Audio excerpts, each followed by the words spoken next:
Good morning and happy Monday. It's time for another Mindful Play Monday Live. And today we're looking at a couple of different things. We're going to set up a quick and engaging sensory activity that is some hands-on process art that's going to help give us a reminder of a process that we are calling RAIN, R-A-I-N, and it's an acronym. But before we do that, we're going to show a quick little visual tool that can help you and your little ones understand what it means when we have those big feelings and how we can work through them. Good morning, thanks for joining us.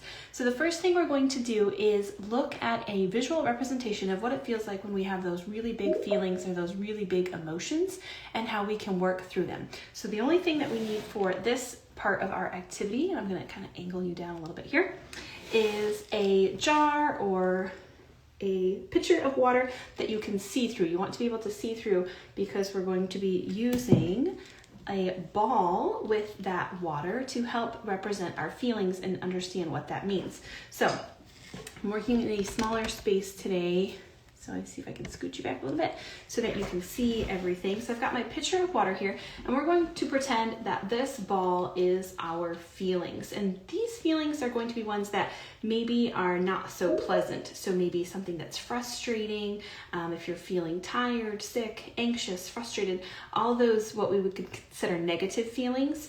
And we're going to put that in our ball into the water. So you can kind of see those feelings right now are on the surface of the water. But what happens when we say, oh, you're fine, you're okay, without actually identifying and addressing those feelings? We're trying to push them under the water, and oof, it's kind of hard to do that, isn't it? Look what happens. The more you push down, the more the ball wants to pop back up. So this is a great visual representation of what happens when we try to hold in those negative feelings or hold in those difficult, challenging thoughts or feelings. No matter how far down you push them, they're always going to pop back up, right? And sometimes when we do that for so long, we've held those feelings in or those negative thoughts for so long, they can really pop up fast. And that's kind of like when we have a big tantrum or a big explosion, even as adults or teenagers, right? So the longer we keep those feelings pushed down deep under the water, the more dramatic or the louder, the stronger that pushback is going to be when they finally do resurface, because we know they're always going to resurface. Those feelings can't be held in or held down forever and ever because that's just not how it works, right? They're going to keep popping back to the top. So that's going to be our little visual representation. It's kind of a fun little experiment that you can do with your little ones in your classroom or at home. Again, just a clear container and have that ball that you're trying to push down. And you can talk about what that feels like in our body. What does it feel like when we're trying to push those big feelings down? Well, sometimes we can get a stomach ache. Sometimes we can get a headache. Maybe our throat hurts a little bit because we're working so hard at trying to keep those feelings in and keep them down. But we all know they're always going to pop back to the top. So instead of trying to force them down or force them away or hide them, we're going to look at a strategy that is called RAIN, R-A-I-N. And we're going to make a little craft to help us remember the steps to that. So this is the first part. This was our visual representation of what it means to hold in those big feelings. Now, RAIN is an acronym. It is a mindfulness technique, and it stands for, R stands for recognize. So the first thing we're going to do is recognize that big feeling. A is acknowledge. Good morning, thanks for joining us.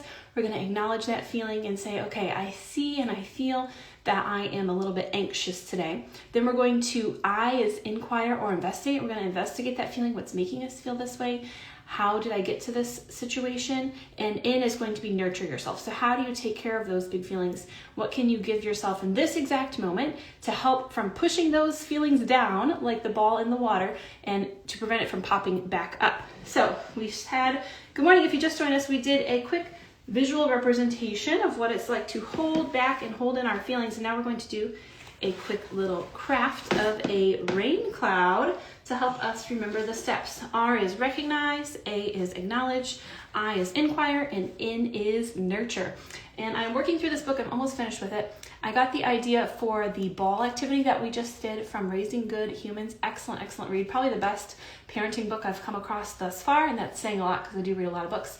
But it actually talks about working through grown-ups' big feelings and how we were raised, and kind of like a therapeutic approach to addressing those needs so that we can be better adults and grown-ups for our little ones. So to make our rain craft today, you'll need some shaving foam. We just got this from the Dollar Tree.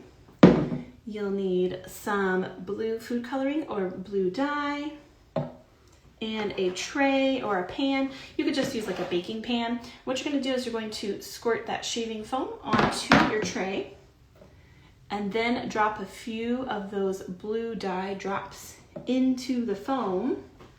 And we're going to be making some little rain clouds. So they're going to end up looking something like this for rain. Recognize, acknowledge, inquire, and nurture those big feelings. So as I mentioned, the first step is going to be spraying your foam. I already did an example for us this morning. And then you're going to add in 2 to 3 drops, you don't need a lot, of your blue food dye. And then we just took a Q-tip or cotton swab. You could also use a toothpick, chopstick, anything that you have on hand to kind of swirl it around, because you want to make a nice little kind of tie-dye swirly pattern there, mixing the shaving foam with the blue dye. So it gives you kind of a cool little swirly-whirly like that. And then for your clouds, for your rain clouds, we are using cardstock. You can use regular printer paper or construction paper. The cardstock is just going to hold up a little bit better because, of course, with our shaving foam, that's going to make it kind of wet and kind of gloppy. So if you have a thicker cardstock, it's going to work a little bit better. So after you've sprayed your foam, you've added your blue dye, and you're going to take your cardstock cloud shape, and we just freehanded this. You can cut out your cloud shape, and you're going to very gently, let me see if I can angle this down a little bit more so you can see better. Place it gently on top of the foam. Kind of push down a little bit. And of course, if you're working with little ones, you can have them put on like a paint smock, roll up your sleeves so that you keep the food dye off of clothing. We're just patting it gently around the edges to make sure that the entire cardstock gets some coloring on it. And then you're going to take just the corner, very gently peel it back. You get this really cool marbled effect. Now, the other tip that works well, we just have a lid here. You can also use a piece of cardboard, something that is going to be like a little squeegee or a scraper to scrape off the excess shaving foam so that you end up with a smooth pattern like that. Isn't that cool? I love how those turn out. And each one, of course, is going to be unique and different. So here we have our cloud shape, and then I'm just going to set that here on a paper towel or newspaper to let it dry a little bit. And then you can make as many of these as you like. Again, all we used was the shaving foam. You want to make sure you get the kind that is a foam base, not a gel base. The gel won't work for making the pretty patterns, so make sure you get a foam base shaving cream and then your food dye. So while that is drying, we're going to talk again about what rain means. So we had the visual when you first tuned in this morning about holding back our feelings, right? So every time we try to push those feelings down beneath the surface and hold those big feelings in, no matter what you do, they're always going to pop back up, right? They're going to float to the top. Sometimes those floating to the top feelings are going to pop back really loud and really strong and really challenging. And especially if you've been holding them in for a long time, that works for adults and teenagers too, right? If you hold those feelings in for so long and don't express them, they're going to pop back to the surface, usually when you least expect it, and usually in the most dramatic, difficult way. So instead of trying to hold them in, what we're going to do is practice rain again. Rain, R-A-I-N. R means recognize. Now, of course, if you're working with little ones, toddlers, early elementary education students, you're going to have to help them recognize. Recognize those feelings means identify them.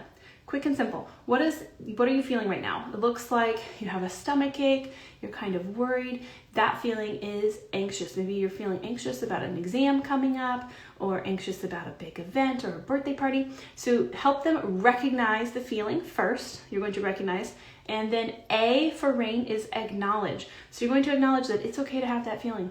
We're all human. We all have those feelings. We can't all be happy and joyful all the time, right? That's not realistic. And we're going to acknowledge that feeling and say, okay, I am feeling anxious, and that's okay to feel anxious.